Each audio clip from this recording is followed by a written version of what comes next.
Bien, chicos, de acuerdo a lo programado en nuestro sílabus, tenemos que desarrollar la actividad que corresponde a la determinación de las llamadas proteínas totales.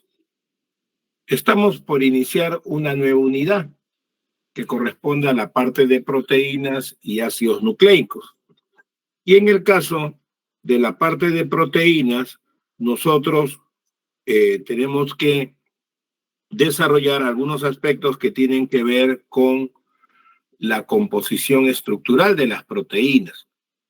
Sabemos nosotros que las proteínas son macromoléculas y estas macromoléculas se encuentran conformadas estructuralmente por la presencia de aminoácidos. Sabemos también que la forma en la cual se van a organizar estos aminoácidos depende de la información genética, ¿no?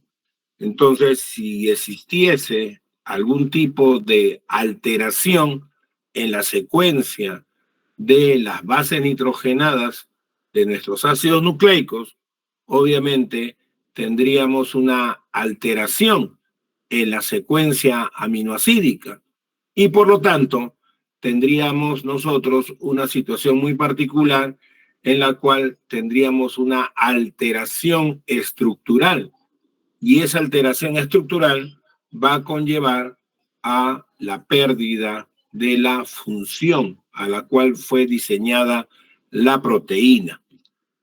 Hay que tener en cuenta, ¿no?, que los aminoácidos, cuando conforman la parte estructural de una proteína, están siendo unidos mediante la formación del llamado enlace peptídico.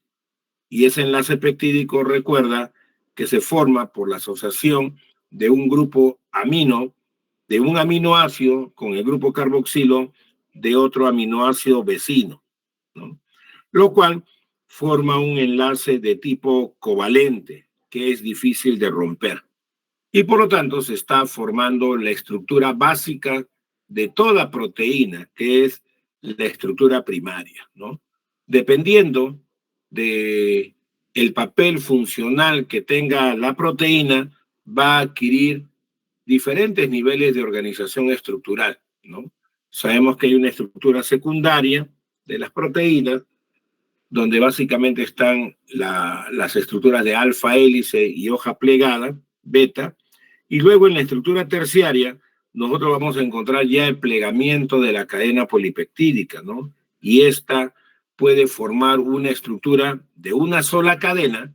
Hay proteínas monocatenarias o también podríamos llegar a un nivel superior que podría ser el de la estructura cuaternaria, donde vamos a tanto, tenemos ya proteínas que son denominadas oligomínicas. Muy bien. En el caso de la práctica que nosotros vamos a desarrollar de forma virtual, nos estamos refiriendo a la determinación de las proteínas que están presentes en un medio sanguíneo. Y por lo tanto, el estudio de estas proteínas que están presentes en la sangre se debe porque ellas deben de cumplir algún tipo de papel importante para el buen funcionamiento de nuestro organismo, ¿no? En el caso de las proteínas, que son denominadas proteínas totales, estas involucran la sumatoria de todas las proteínas que podemos encontrar en un medio sanguíneo. Generalmente hablamos de la presencia de la albúmina, porque es la principal proteína que está presente en la sangre, pero luego también hablamos de las llamadas globulinas, y la suma de ambas nos debe de dar las proteínas totales, ¿no? Pero, ¿por qué hacer la determinación? Porque, como estamos indicando, cada una de estas proteínas debe de cumplir algún tipo de rol importante para que nuestro cuerpo o nuestro organismo funcione de forma adecuada. En el caso de las funciones, vamos a tener nosotros diversos papeles que van a cumplir estas proteínas. Hay que tener en cuenta que el medio sanguíneo presenta un medio acuoso y este medio acuoso, en él se encuentran disueltos una serie de electrolitos, ¿no? El cambio de concentración de las proteínas y de los electrolitos que están presentes ahí va a favorecer el movimiento del agua, ¿no? Hay que tener en cuenta el proceso de ósmosis, ¿no? En el caso del proceso de ósmosis, dependiendo de la concentración de solutos que se encuentren disueltos en el medio acuoso, el agua va a tomar algún tipo de dirección, ¿no? Sabemos que puede haber un medio hipertónico, puede haber un medio hipotónico, y eso de alguna forma puede regular el movimiento del agua, ¿no? Generalmente, cuando estamos frente a un medio hipertónico de alta concentración, ¿no? El, el agua se mueve, ¿no? Hacia el medio interno, ¿no? Con el fin de disolver la alta concentración de solutos que está presente ahí, ¿no? Muy bien, entonces va a haber una movilización del agua para un determinado lugar de la célula, ¿no? Si tenemos un medio hipotónico, el medio que rodea la célula, ¿no? Está con una baja concentración de solutos y obviamente el agua va a tener que ingresar hacia los tejidos, ¿no? Entonces, dependiendo de la concentración de proteínas, ¿no? Que son solutos que están disueltos ahí en el medio acuoso, nosotros podemos tener ese movimiento de el agua, ¿no? Y por lo tanto eso está relacionado con la llamada presión oncótica, ¿no? En el caso, en el caso de intervenir en el equilibrio hidroelectrolítico, tiene que ver con el movimiento del agua y de los electrolitos que están presentes ahí en el medio acuoso, ¿no? Me hablan también de la función de que participan en el equilibrio ácido-base. Hay que tener en cuenta que en el medio acuoso se van a encontrar disueltos diferentes tipos de solutos. Hay solutos de naturaleza inorgánica y hay solutos de naturaleza orgánica. En el caso de el equilibrio ácido-base, hay que tener en cuenta que van a participar estas proteínas como soluciones buffer, ¿no? Ten en cuenta que hay buffer inorgánicos, que son el buffer fosfato, el buffer carbonato. Pero en el caso de las proteínas, también ellas van a cumplir una función ácido-base. Recuerda que tiene grupos químicos funcionales que pueden actuar bajo ese criterio, ¿no? El grupo carboxilo es un grupo ácido, se puede ionizar, puede ceder el protón. También tenemos grupos aminos. Esos grupos aminos pueden de alguna forma aceptar protones también, ¿no? Y en algunos aminoácidos, las cadenas laterales R pueden también sufrir cambios en su estado de ionización y algunos de ellos pueden también cumplir funciones ácido-base. Tenemos aminoácidos ácidos, como es el grupo carboxilo, que tiene el aspartato, que tiene el glutamato, que son aminoácidos ácidos. Y también tenemos grupos básicos, que puede ser el caso de la lisina, de la arginina, ¿no? Entonces, si hay un cambio de la concentración de iones hidrógenos en el medio sanguíneo, las proteínas que están presentes ahí pueden ser susceptibles a poder captar o liberar protones con la finalidad de poder controlar el pH del medio. Y es por eso que se indica que las proteínas pueden cumplir esa función amortiguadora, ¿no? Lo otro, me indican que intervienen como fuente de nitrógeno y aminoácidos para los tejidos. Se supone que los tejidos deben de captar los productos que han sido absorbidos a partir de la dieta, ¿no? Una finalidad del estado de alimentación es proporcionar nutrientes para el buen desarrollo de nuestro organismo, de nuestros tejidos, ¿no? Nuestros tejidos obviamente van a metabolizar los nutrientes con el propósito de poder obtener energía, ¿no? Esa es una función energética. Pero también recordemos que los tejidos renuevan materia. Tenemos que renovar componentes estructurales de las membranas biológicas. Tenemos que renovar proteínas que están en el medio sanguíneo, proteínas que están en los tejidos, ¿no? Como es el caso del músculo, como es el caso del hueso, ¿no? Proteínas de secreción, ¿no? Como podrían ser las proteínas salivales, ¿no? Entonces, es necesario utilizar aminoácidos, ¿no? Y en la sangre nosotros vamos a encontrar proteínas. Esas proteínas se pueden de alguna forma hidrolizar y la hidrólisis de estas proteínas van a proporcionar aminoácidos para que puedan ser utilizados por nuestro organismo, ¿no? En el caso de situaciones críticas, ¿no? Nosotros vamos a empezar a consumir reservas. Cuando falta energía, empezamos a degradar primero los carbohidratos, pero también, dependiendo del periodo de ayuno, vamos nosotros a poder utilizar a los lípidos, ¿no? Hay un proceso de glucogenólisis, hay un proceso de lipólisis, ¿no? Y sabemos que ellos van a servir como combustible metabólico, ¿no? Pero ya cuando su concentración de estos disminuyen, nosotros vamos a poder empezar a utilizar a las proteínas, ¿no? Es lo último que usamos nosotros frente a una situación muy extrema, ¿no? Entonces, ¿qué van a proporcionarnos esas proteínas? Fuente de aminoácidos que pueden ser catabolizados con el propósito energético, ¿no?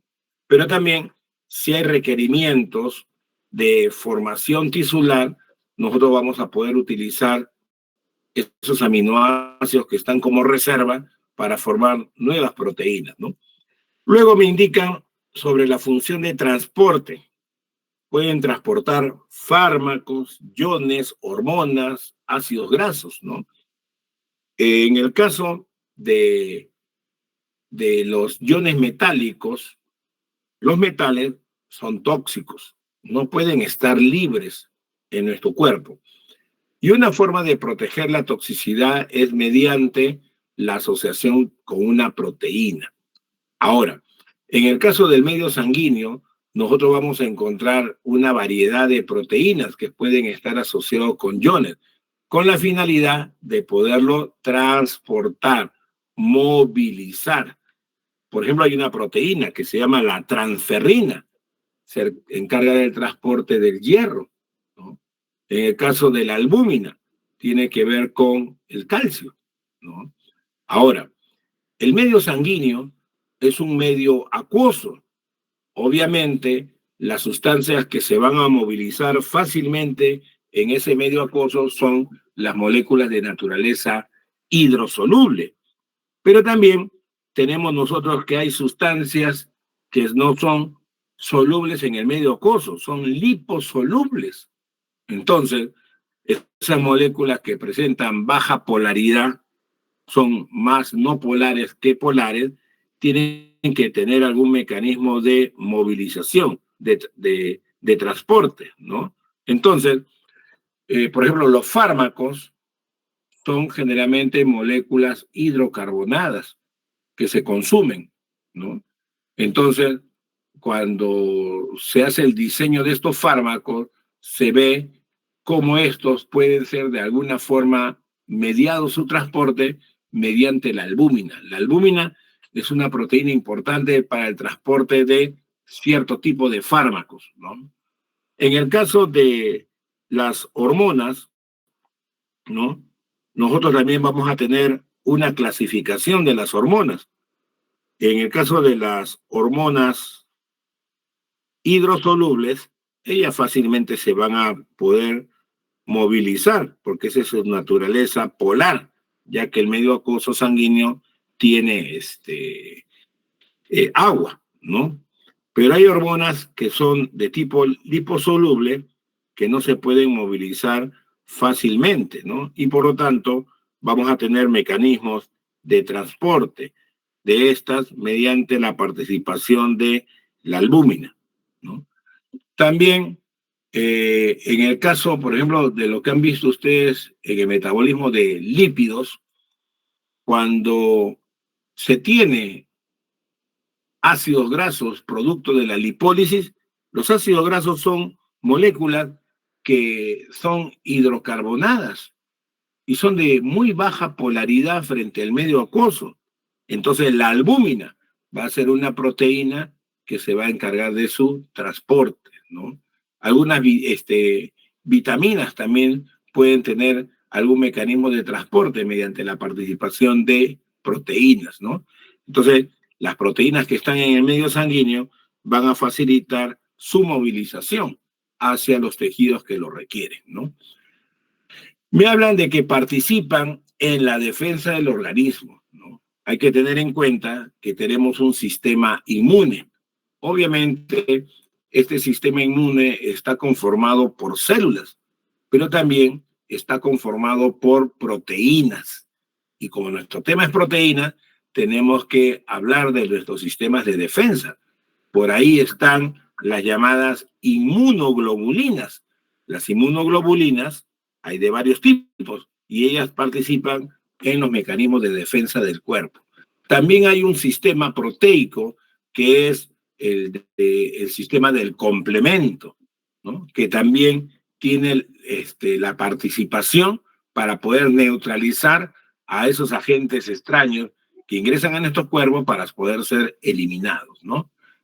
Y por último, podemos hacer mención en la participación de la coagulación sanguínea. Ten en cuenta que en la sangre están presentes los diferentes factores de la coagulación sanguínea. Casi todos son de origen proteico. Hay uno que no lo es, que es el factor número 4. El factor número 4 de la coagulación es el calcio. Sirve para coagular la sangre el calcio, pero en este caso, como estamos hablando de proteínas, el calcio es un mineral.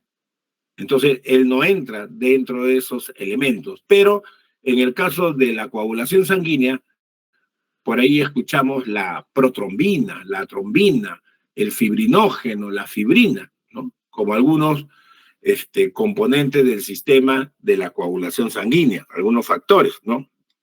Algunos están inactivos y otros pasan a su estado activo, pero su naturaleza química es una naturaleza de tipo proteico, ¿no? Entonces, fíjate que las proteínas que están presentes en el medio sanguíneo son necesarias para poder cumplir esa variedad de funciones y por lo tanto, nosotros tenemos que mantener su concentración dentro de los rangos normales a nivel del medio sanguíneo, ¿no? Por lo tanto, requerimos nosotros evaluar su concentración. Y hay diferentes métodos de determinar, como es el método Burek, que nosotros vamos a explicar el día de hoy, pero también hay otras técnicas de laboratorio que también permiten las proteínas, ¿no? Por ejemplo, un momentito,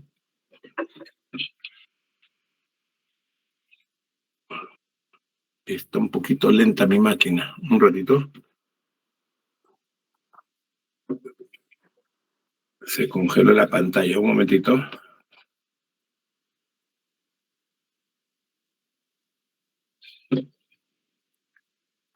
Por ejemplo, hay una prueba de laboratorio que es el llamado proteinograma. En este ser una CEP de las proteínas que están presentes en una muestra sanguínea. Muy bien. Entonces, en este proteinograma se trabaja con una técnica que es la electroforesis. Ahí vemos en la parte superior izquierda un soporte físico. En ese soporte físico, que es un gel, se coloca la muestra en la parte central, que significa la muestra que se ha colocado en ese soporte. Muy bien, después se coloca en una cámara de electroforesis. Tú por ahí ves un polo pica, la positivo, y ves un polo negativo. Debes de recordar que las proteínas manifiestan carga. Y cuando una proteína presenta carga, está soluble. En la sangre tenemos una variedad de proteínas y esas proteínas van a tener carga eléctrica. Entonces, dependiendo de la carga que presenten, se va a poder separar frente a un campo eléctrico. Nosotros, como vemos en la figurita, hay una banda en el centro, ¿ya? De color negrita, ¿ya? Esa es la muestra que se ha sembrado, que se ha colocado ahí. Luego se prende el equipo y va a haber un flujo de corriente eléctrica. Entonces, las proteínas que presentan carga negativa se van a ir hacia el cátodo y las proteínas que presentan carga positiva se van a ir hacia el ánodo. ¿Qué permite eso? Separar las diferentes fracciones de proteínas. Y por ahí, en la parte intermedia, vemos una separación en bandas de ese grupo de proteínas. Ahí se utiliza una técnica de coloración, que es con el Coomassie Blue. Por eso las bandas se ven de color azul. Fíjate que aparecen ahí no proteínas, ojo, son fracciones de proteínas. En esas bandas hay varias proteínas ahí presentes. Hay una banda muy teñida, muy ancha, que es la fracción de la albúmina. Ahí está la proteína albúmina principalmente. Pero después, todas las fracciones que vienen después de la albúmina son las fracciones de las globulinas. Y de las globulinas hay varios tipos. Hay la fracción alfa, alfa 1, alfa 2, hay la fracción beta y hay la fracción gamma, ¿no? Entonces, esas banditas, como presentan una mancha, y esa mancha tiene una intensidad colorimétrica, se lleva a leer a un equipo. Hay un equipo que es un densitómetro, y me va a permitir evaluar la densidad de esas manchas. Y la intensidad de esas manchas tiene que ver con la concentración. Muy bien, cuanto más manchado, estará más concentrado. Entonces, ¿qué veremos? Un pico alto, porque hay una mayor concentración. Pero las demás tienen una menor concentración, serán picos menores. Entonces, lo que tenemos acá es una imagen que nos grafica, ¿qué cosa? El perfil de las proteínas que tiene esa muestra sanguínea. Obviamente, si hay un cambio de concentración de las proteínas que están presentes ahí, vamos a ver que los picos cambian de tamaño. Los que están más altos se pueden reducir y los que están más bajos se pueden elevar, lo cual me está indicando que hay un cambio en la composición de las proteínas que están presentes ahí. Generalmente hablamos de albúmina y globulinas. Y en el caso de la fracción gamma, la más común es quiénes son, las inmunoglobulinas. Pero fíjate en la figurita que está en la mano derecha. Hay varias proteínas ahí. Está la albúmina, la antitrixina, la macroglobulina, la transferrina, la beta-lipoproteína, el fibrinol, el sistema de complemento, la actoglobina, la antiquimotrixina, la alfa-lipoproteína, la glicoproteína ácida alfa 1, etcétera. O sea, hay una variedad de proteínas ahí. Por lo tanto, si nosotros detectamos un cambio en el perfil de este proteinograma, podemos saber qué fracción de las proteínas se encuentra alterada. Y por tanto, eso está relacionado con alguna patología. Fíjate la última fracción, que es la fracción gamma globulina, la que está acá al final. Tiene un pico. Imagínate que tengamos una proteína, perdón, que tengamos una persona inmunosuprimida. ¿Qué significa eso? Que no tiene defensas.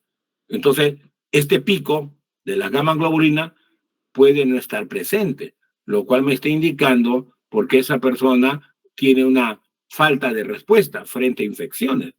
O de repente es una persona que está presentando un cuadro de infección severa. Obviamente tu cuerpo tiene que dar una respuesta y voy a encontrar este pico. La albúmina es la principal proteína que está presente en la sangre y la sintetiza el hígado. El hígado sintetiza prácticamente alrededor del 60% de las proteínas plasmáticas. Si hay un problema hepático, se va a ver reflejado en esta fracción, por ejemplo, ¿no? Va a encontrarse disminuida y así. El proteograma es una prueba importante para ver cómo está este perfil de proteína. El único inconveniente es de que toma mucho tiempo, mucho tiempo. Una electroforesis puede estar tomando un tiempo más o menos de entre 1 hora a 2 horas para su trabajo.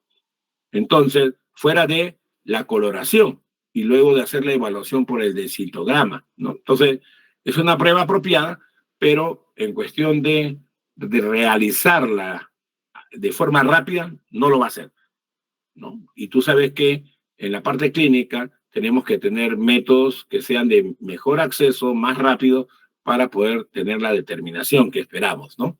Entonces, en el caso de las proteínas totales, nosotros vamos a evaluar mediante la reacción de Buren. Esta reacción de Buren es una reacción típica colorimétrica que me sirve para el reconocimiento de proteínas. Dentro de los componentes que tiene el reactivo de Buren, me interesa el sulfato de cobre. ¿Por qué razón? Porque él va a proporcionar los iones cúpricos, cobre con valencia +2. Y me interesa también el hidróxido de sodio. ¿Por qué razón? Porque el hidróxido de sodio me va a proporcionar el medio alcalino. ¿Qué sucede en la reacción de Buren? Muy bien. Como lo que queremos es medir la totalidad de proteínas, tenemos que buscar algo que sea reconocible por el reactivo de Buren y que lo tengan todas las proteínas. ¿Y eso qué viene a ser para nosotros? Viene a ser para nosotros los enlaces peptídicos. Acá hay una cadena polipeptídica. Y se supone que si es una cadena polipeptídica está formada por aminoácidos. Y los aminoácidos ya sabemos que se unen por el enlace peptídico. Entonces, acá hay un enlace peptídico, por acá tenemos otro enlace peptídico. Acá hay otra proteína, otro enlace peptídico, otro enlace peptídico. Muy bien. Entonces, esta prueba de Buren es importante ¿para qué? Para el reconocimiento de proteínas. ¿Qué vamos a reconocer? Los enlaces peptídicos. Y toda proteína, sea albúmina, sea inmunoglobulina, actoglobina, transferrina, cualquiera, tiene enlace peptídico. Muy bien. Entonces, fíjate que el cobre una interacción con los nitrógenos del enlace peptídico. Si tú recuerdas, el nitrógeno de los enlaces peptídicos tiene un par de electrones sin compartir. Entonces, este cobre está reaccionando con ese par de electrones que no ha sido compartido en el nitrógeno del enlace peptídico. ¿Y qué vemos acá? Que se forma un complejo tetracoordinado.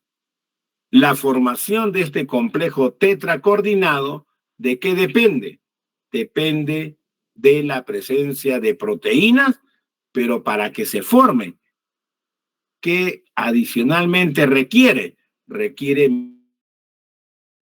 alcalino, el cobre no forma este complejo tetracoordinado.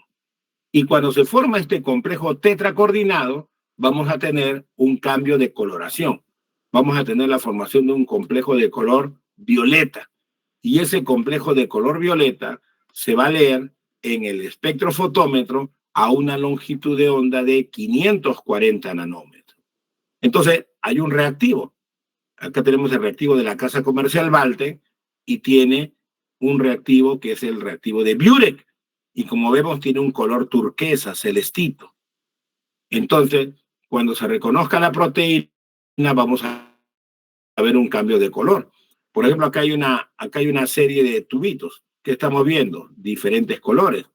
Acá se está colocando las gotitas del reactivo. Muy bien. Se adiciona y al inicio tiene un color azul.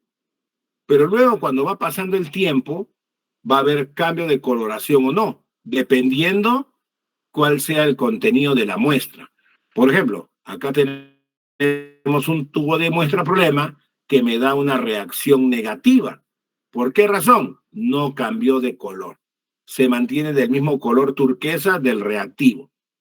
Pero luego tengo dos muestras donde yo veo que sí se formó el complejo violeta, uno menos intenso y otro más intenso. En ambos casos, la reacción es positiva. La intensidad de la coloración, obviamente que va a depender de la cantidad de proteínas que esté presente en la muestra, ¿no? ¿Correcto? Entonces, si yo veo el cambio de coloración a violeta, es una reacción positiva. Hay proteínas ahí, ¿correcto? Pero la intensidad del color va a depender de cuánta proteína está presente en la muestra. Y por lo tanto, el cambio de concentración de proteína me va a indicar que algo está sucediendo mal en mi organismo. Si está muy elevado o muy bajo, es algo patológico. Obviamente hay valores normales, ¿no? Lo cual me está indicando que hay proteínas, pero no debe haber ni mucho ni muy poco. Debe estar dentro del rango normal. Muy bien. Entonces, para nosotros las proteínas totales, ¿qué viene a ser? La suma de las fracciones de proteínas. ¿Qué fracciones? La fracción albúmina y la fracción globulinas, ¿no? Pero recuerda en la imagen que te puse yo anteriormente del proteinograma, en la fracción globulinas hay varios tipos de globulinas. La fracción alfa 1, alfa sub 2, la fracción beta y la fracción gamma. Y ojo, que esas fracciones no son una proteína, sino que en esas fracciones hay varias proteínas ahí presentes, ¿correcto? Muy bien. En términos generales hablamos de esto. Proteínas totales, la suma de albúmina más la globulina, ¿ya? Hay algunas alteraciones. Esas alteraciones pueden estar por encima o por debajo del valor referencial. Si está por debajo, hablamos de una hipoproteinemia, y si está por encima, hablamos de un estado de hiperproteinemia. ¿Por qué razón podría estar la concentración de proteínas bajas? Bueno, puede ser por un problema de defecto en la síntesis de las proteínas. ¿Dónde va a ocurrir principalmente el proceso de síntesis? En el hígado. El hígado es el principal laboratorio de formación de las proteínas que están en la sangre. Entonces, si tenemos una persona que tiene un daño hepático, tiene una insuficiencia hepática, ese hígado está perezoso. Por lo tanto, su capacidad de síntesis de proteínas va a estar disminuido, ¿no? Entonces, puede haber un problema en el hígado y ese problema hepático puede estar influenciando en su capacidad de formación de proteínas. Lo otro es de que la persona tenga un problema de mala absorción. Cuando hablamos de un proceso de mala absorción, se está dando en el intestino delgado. En el intestino delgado hay una célula importante que es el enterocito. Y el enterocito tiene su membrana plasmática. Esa membrana plasmática, en ella vamos a encontrar proteínas. Y esas proteínas, ¿qué deben de favorecer? Deben de favorecer el ingreso de los aminoácidos.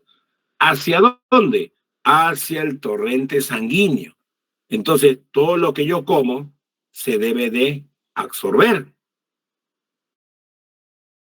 Entonces, los aminoácidos de la digestión deben de ser absorbidos y si se absorben, obviamente yo voy a tener capacidad de síntesis de aminoácidos, producir proteínas y esas proteínas se van a encontrar. Pero acá me están hablando de una mala absorción. Entonces hay una incapacidad de poder absorber los aminoácidos de la dieta. Y por ahí también aparece la mala digestión. Obviamente que las proteínas nosotros que consumimos de la dieta las digerimos. La digestión la hacemos mediante proteasas. Una proteasa importante es la pexina en el estómago.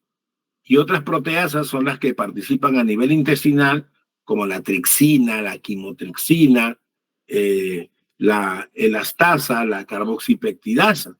Son importantes. Pero imagínate que las proteasas no estén participando, que se secrete muy poco o no exista. Entonces la capacidad digestiva va a estar disminuida o va a ser nula. Entonces, esas proteínas que nosotros ingerimos en la dieta teóricamente se deben de degradar y convertirse en aminoácidos para luego ser absorbidos. Pero si la capacidad digestiva no se da, entonces prácticamente lo que comemos se va a eliminar por las heces y por lo tanto no vamos a poder absorber esos aminoácidos, ¿no? Ya que la proteína no se está digiriendo adecuadamente, ¿no? Y lo otro que puede provocar también una disminución es la desnutrición, pues. La persona que no se alimente bien, ¿no? Consume alimentos, pero la carga proteica es baja. Por lo tanto, la capacidad de síntesis de proteínas también va a estar disminuida, ¿no? Sabemos que en nuestro medio los alimentos de origen proteico son caros. Las carnes son caras. La carne de pescado, carne de res es caro, ¿no? Entonces tenemos un problema socioeconómico en el cual hay una restricción al acceso de alimentos que tiene. Entonces, más se prefieren los alimentos calóricos como los carbohidratos que el de las proteínas y eso puede condicionar a una desnutrición, ¿no? Lo otro puede ser a problemas de pérdida. Tenemos proteínas circulantes en la sangre, pero las podemos eliminar. Una de ellas es la hemorragia, ¿no? Hay personas que pueden haber sufrido un accidente y se pueden generar hemorragias internas. Esas hemorragias internas significan pérdida de sangre. O puedo tener cortes también, ¿no? Y puedo estar perdiendo cantidad de sangre excesiva. Al perder sangre, obviamente se están yendo las proteínas que están presentes en nuestra sangre, ¿no?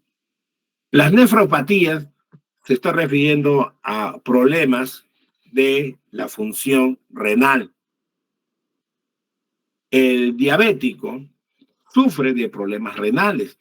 Sabemos que el riñón debe de filtrar la sangre, debe de retener las proteínas y eliminar las sustancias de desecho. Las proteínas son moléculas de alto peso molecular y el riñón sirve como un colador donde se bota lo más pequeñito que no sirve y las proteínas no deben ser eliminadas. Pero en el caso del diabético hay un daño renal y esa capacidad de filtración se pierde y vamos a encontrar proteínas ahora ¿dónde? En la orina. La medición de proteínas en sangre es la proteinemia, ¿no? Pero por ahí debemos haber escuchado también el término de proteinuria. ¿Y qué es la proteinuria? Presencia de proteínas en la orina. Y eso no es normal. ¿Dónde lo vamos a encontrar? En el diabético o personas que tienen problemas renales. Lo otro en el caso de las quemaduras. Cualquiera de nosotros se ha quemado y cuando nos hemos quemado se ha formado una ampolla. Esa ampolla tiene un líquido interno. Ese líquido, ¿qué es? Plasma sanguíneo. Entonces, nosotros cuando tenemos esa quemadura y reventamos esa pequeña ampolla, obviamente sale un líquido. Ese es plasma. Y ahí hay proteínas. Pero ahora tú imagínate una persona que se ha quemado parte de su cuerpo, de segundo, tercer grado. Esa secreción que nosotros la tenemos en un dedo cuando nos hemos quemado, imagínate en todo su cuerpo. Entonces hay una secreción muy grande de este plasma sanguíneo. y lo está perdiendo, ¿no? Por lo tanto, si hay esa pérdida por la quemadura, va a entrar a un estado de hipoproteinemia, ¿no? Entonces, estos son los principales factores que están asociados con una disminución de las... No hay proteína. Fallando, no hay proteínas sanguíneas. Y lo otro es que tu proceso digestivo es sanguínea. Si no funciona o la capacidad de transporte de los productos de digestión no funcionan, va a haber menor cantidad de aminoácidos circulantes para formar. Comer el hígado estas proteínas nuevas en nuestro cuerpo. Y lo otro son las pérdidas, que básicamente es por pérdida de sangre, por quemaduras o por problemas renales, ¿no? Luego tenemos la otra condición. La otra condición es por elevación de proteínas. Muy bien. Sabemos que el medio sanguíneo es un medio acuoso y obviamente tenemos agua en ese medio, ¿no? Puede haber procesos de hemoconcentración y esos procesos de hemoconcentración básicamente se van a dar por problemas de deshidratación. Hay deshidrataciones fisiológicas, como es el caso del ejercicio. Si yo hago ejercicio, estoy transpirando, estoy sudando, estoy perdiendo líquido. Por lo tanto, voy al perder agua frente a un medio de disolución, se van a concentrar las proteínas. Es como si yo tuviera una olla con agua con sal. La evaporo, se queda la sal ahí. En el caso nuestro, en la sangre hay proteínas. Si yo hago ejercicio, estoy perdiendo líquido y la concentración va a aumentar, pero es algo fisiológico, no es algo patológico, ¿correcto? Puede haber cambio de concentración de proteínas durante el ejercicio, pero ojo, eso no es patológico. Es una alteración, sí, pero es una alteración fisiológica. Pero una diarrea, ¿no? Sabemos que podemos tener pérdida de líquidos mediante un problema microbiano, ¿no? O puede haber presencia de bacterias, puede haber presencia de protozoarios que pueden provocar daño en nuestro buen funcionamiento del tracto gastrointestinal y eso va a provocar la pérdida de agua por las heces, ¿no? Y lo otro son los vómitos, pues, ¿no? La cirrosis hepática ya es un daño en el hígado. Ese hígado se está deteriorando. Por lo tanto, al dañarse el hígado, los componentes proteicos estructurales se van a liberar hacia la sangre y puede haber un valor elevado. Y lo otro es la respuesta de nuestro cuerpo frente a infecciones. Recuerda, tenemos inmunoglobulinas, tenemos el sistema del complemento, hay proteínas de fase aguda que le llaman. Cuando nosotros estamos sanos y no hay ningún proceso infeccioso, esas proteínas están en valores bajos. Pero cuando aparece un elemento extraño en nuestro cuerpo, una infección, ellos se van a disparar. Y por lo tanto, vamos a encontrar un valor alto de las proteínas en nuestro medio sanguíneo, ¿no? Muy bien. Nosotros, para la parte práctica experimental, ¿qué requerimos? Requerimos muestra sanguínea. Obviamente, la toma de muestra sanguínea se va a realizar en un tubo para obtener la muestra de sangre. En el caso de la parte bioquímica, nosotros trabajamos con tubos de tapa roja, trabajamos con tubos de tapa amarilla y trabajamos con tubos de tapa morada, ¿ya? Por ahí, excepcionalmente, podemos trabajar con tubos de tapa plomo, que son los de tapa verde, negra o celeste, se utilizan más para la parte de hematología, ¿correcto? Esos tubitos que tienen diferentes colores, sus tapitas, me indican si tiene aditivo o no tiene aditivo. En el caso de la determinación de proteínas totales, por ahí vas a escuchar el término de proteínas plasmáticas o puedes encontrar el término de proteínas séricas. Plasmáticas porque viene del plasma, séricas porque viene del suero. Entonces, la presencia o la ausencia de un anticoagulante va a condicionar a que yo tenga suero o plasma. Por ejemplo, los tubitos que son de tapa roja no tienen aditivo. Ahí esos tubitos se van a coagular la sangre a su interior. Los tubos de tapa amarilla no tienen aditivos, pero tienen un gel separador que me va a permitir separar el suero. Esos dos tubitos, el de tapa roja y de tapa amarilla, me va a permitir obtener una muestra llamada suero. Los otros tubitos que aparecen ahí, de tapa verde, tiene heparina. El de tapa ploma tiene fluoruro de sodio. El de tapa morada tiene EDTA. El de tapa celeste tiene citrato de sodio. Y así. ¿Esos qué son? Anticoagulantes. Entonces, si yo tomo una muestra sanguínea, yo puedo provocar que se coagule o no se coagule la muestra. Muy bien. Sea cual fuera el tubo que yo haya obtenido, yo lo voy a colocar en una centrífuga. Y en la centrífuga los diferentes elementos formes se van a ir al fondo del tubo. Y me va a quedar en la parte superior un líquido de color amarillo, ¿no? Entonces, acá hacia la mano izquierda inferior tenemos nosotros una centrífuga, se está colocando la muestra que se ha colectado, y luego de que se dejó centrifugar por unos 10 minutos a 4.000 revoluciones por minuto, sacamos el tubito y veo un precipitado de color rojo y veo un líquido de color amarillito. El nombre de este líquido de color amarillito va a depender si usaste anticoagulante o no.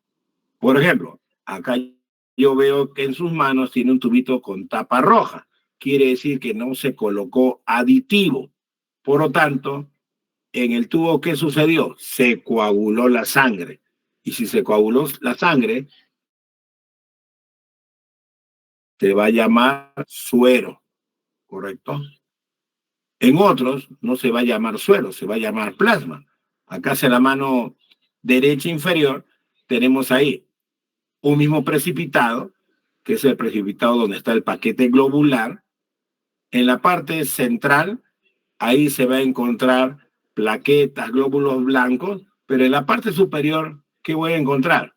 Un líquido que se puede llamar plasma o un líquido que se puede llamar suero.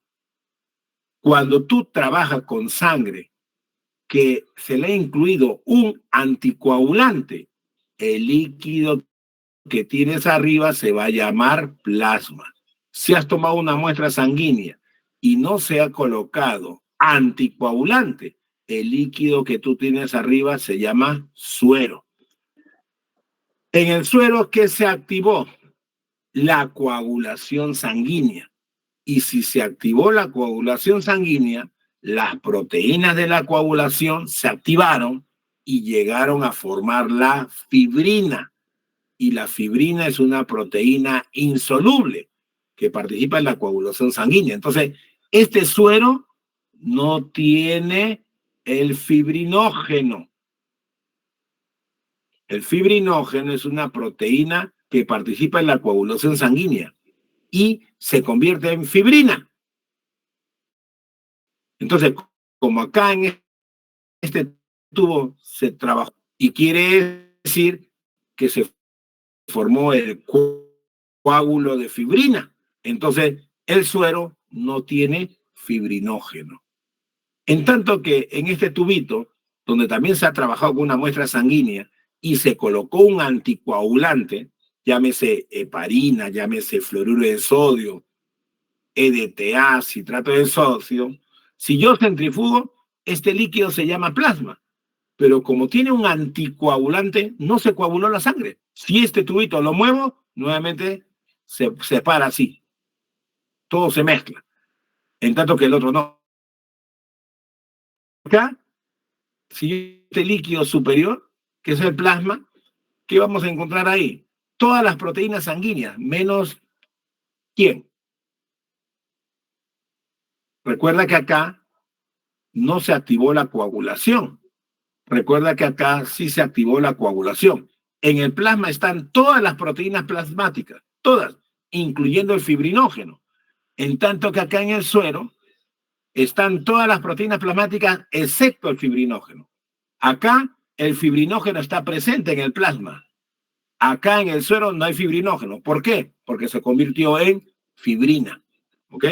Entonces, entre suero y plasma suele haber una pequeña diferencia en las proteínas totales. Si estás trabajando con suero, va a haber menor cantidad de proteínas que una muestra de plasma. ¿Por qué razón? Porque el suero no tiene el fibrinógeno, en tanto que el plasma sí lo tiene. ¿Ya? Entonces, he puesto esta imagen para poder diferenciar qué es suero o plasma. En sí, una muestra de suero se obtiene cuando la sangre coaguló, en tanto que una muestra de plasma se obtiene cuando la sangre no coaguló. Obviamente que ambas muestras se tienen que centrifugar y tener este líquido de color amarillo. Solamente que el contenido de proteínas que tiene el plasma es ligeramente mayor que en el caso del suero, ¿correcto? Muy bien. Entonces ya tengo mi muestra sanguínea. Ahora, ¿qué vamos a hacer nosotros? Vamos a tener que hacer nuestra determinación.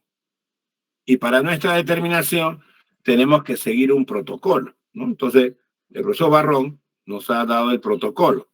Tenemos un tubito blanco, que es para calibrar el equipo.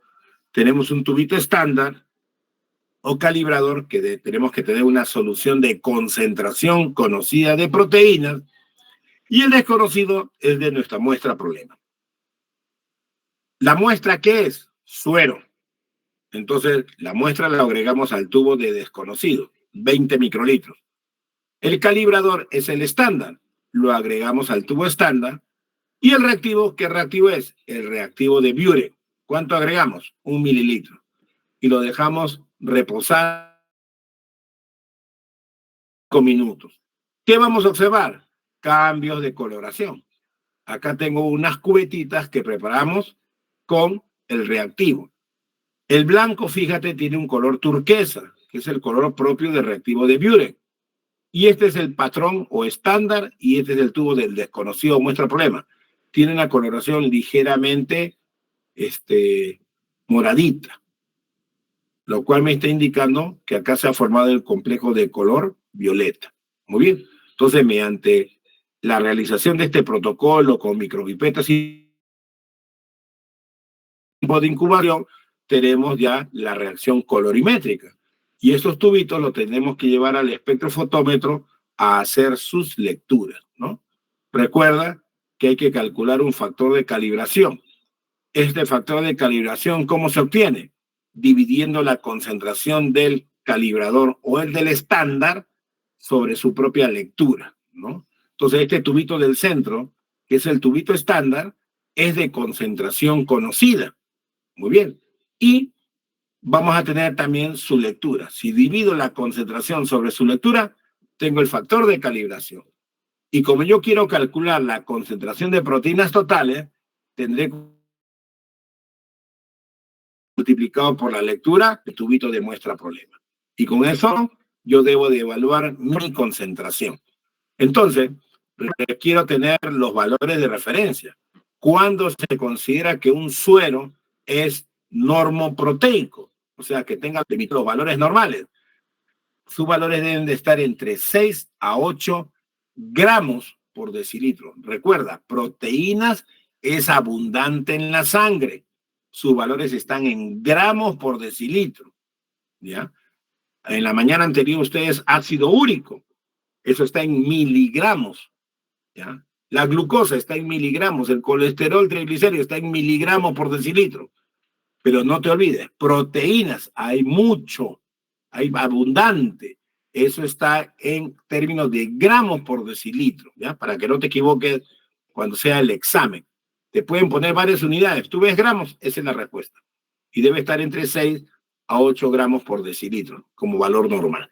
Entonces, Teóricamente, nosotros si estuviéramos en el laboratorio, tendríamos que hacer el procesamiento de estos 3 tubitos.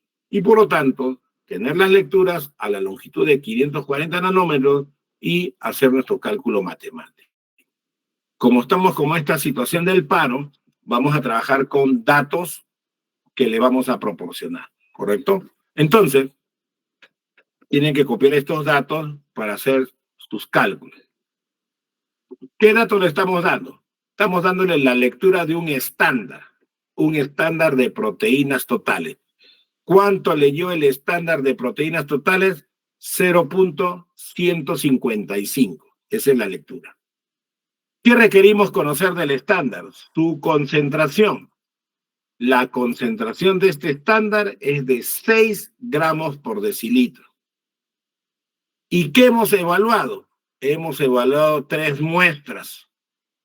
La primera muestra tiene un valor de 0.170 su lectura. La segunda muestra, el valor de lectura es de 0.1. Y la tercera muestra tiene un valor de 0.190. Entonces, tenemos que determinar el factor de calibración. Obviamente, usaremos la concentración del estándar y la lectura del estándar. Pero luego tenemos que calcular la concentración de cada muestra. Muy bien, va a salir un valor numérico y ahora vas a darle un diagnóstico, ¿no? Si está alto, normal o bajo con respecto al resultado matemático que obtengamos. ¿Correcto? Entonces, esta es una prueba de laboratorio que, como te das cuenta, se realiza solamente en 5 minutos, nada más. ¿Y qué reconoce? La totalidad de proteína. Si nosotros quisiéramos tener mayor información del problema que puede presentar la persona, tendríamos que hacer un proteinograma, pero nos va a llevar más tiempo, ¿no? Y lo otro, hay pruebas también de laboratorio que me permiten evaluar. Una de ellas es determinar la albúmina, pero se hace con otro reactivo y tiene otro fundamento, ¿no? Entonces, hay algunas pruebas que son inmunológicas que me permiten determinar la presencia o la ausencia de proteínas, pero son pruebas específicas, sí, pero que pueden tener un alto costo, ¿no? Una proteína total es de bajo costo, pero un proteinograma es de alto costo. Entonces, primero hay que ver si están bien nuestras proteínas. Si están bien, ya no tengo por qué hacer un proteinograma. Pero si ya la persona tiene una enfermedad recurrente y no se sabe la causa de origen y se nota que su perfil proteico ha cambiado, hay que de repente hacerle un proteinograma para tener una mejor información de qué fracciones de las proteínas totales se encuentra alterada, ¿no? Y por tanto poder dar un mejor diagnóstico para darle un tratamiento efectivo para dicho paciente, ¿no? Muy bien. No sé si hay alguna consulta, alguna pregunta.